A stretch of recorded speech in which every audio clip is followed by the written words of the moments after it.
നമസ്കാരം. Aroor vision news ചാനലിലേക്ക് സ്വാഗതം.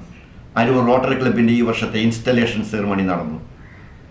നിയുക്ത പ്രസിഡന്റ് എസ് ആന്റണി അധ്യക്ഷത വഹിച്ചു. അരൂർ MLA ദിലിമ ജോജോ, എഴുത്തുകാരി Priya AS, Aroor sub inspector S Geethumol, assistant governor doctor Anil Vincent തുടങ്ങിയവർ പങ്കെടുത്തു.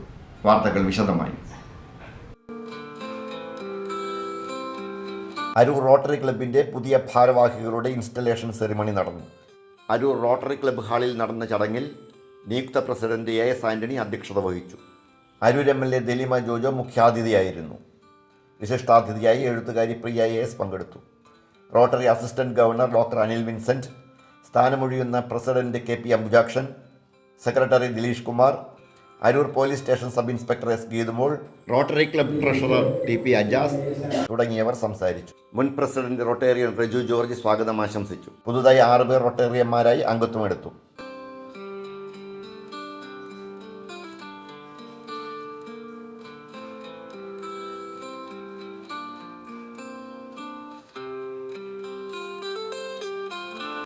റോട്ടറി ക്ലബിൻ്റെ രജത ജൂബിലി വർഷത്തിൽ 25 അംഗങ്ങളെ ചേർക്കുവാനാണ് അരൂർ റോട്ടറി ക്ലബ്ബ് ലക്ഷ്യമിട്ടിരിക്കുന്നത്. പുതിയ ഭാരവാഹികളെയും തിരഞ്ഞെടുത്തു. പ്രസിഡന്റായി AS ആന്റണിയെയും സെക്രട്ടറിയായി ദിലീഷ് കുമാറിനെയും തിരഞ്ഞെടുത്തു. ഈ വർഷം നിരവധി പരിപാടികൾ ആസൂത്രണം ചെയ്യുന്നുണ്ടെന്ന് നിയുക്ത പ്രസിഡന്റ് AS ആന്റണി പരിപാടി പ്രമേയം അവതരിപ്പിച്ചുകൊണ്ട് വ്യക്തമാക്കി. കുട്ടികളുടെ നേത്രരോഗ ചികിത്സാ പദ്ധതി, ലഹരി വിരുദ്ധ ബോധവൽക്കരണ യജ്ഞം, ക്യാൻസർ രോഗചികിത്സാ ബോധവൽക്കരണവും സഹായവും, തൊഴിൽ പരിശീലന പദ്ധതി, ജീവിതശൈലി രോഗ നിവാരണ പദ്ധതി, സൗജന്യ മെഡിക്കൽ ക്യാമ്പുകൾ, സ്ത്രീ ശാക്തീകരണ സംരംഭങ്ങൾ, വിവിധ തൊഴിൽ മേഖലകളിൽ മികവ് തെളിയിച്ചവർക്ക് ആദരവ്, ട്രാഫിക് ബോധവൽക്കരണം, സ്കൂൾ കായിക രംഗത്ത് പ്രോത്സാഹനം, കലാകാരന്മാർക്ക് ആദരവ് തുടങ്ങി നിരവധി വ്യത്യസ്തതയാർന്ന പരിപാടികളാണ് ഈ വർഷം ആസൂത്രണം ചെയ്യപ്പെട്ടിട്ടുള്ളത്. ചടങ്ങിൽ സൗജന്യ ഡയാലിസിസ് കിറ്റുകളും വ്യക്തിഗത അംഗീകാരങ്ങളും നൽകപ്പെട്ടു.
റൊട്ടേറിയൻ ചാച്ചപ്പൻ പേരകശ്ശേരിയിൽ നന്ദി പ്രകാശിപ്പിച്ചു.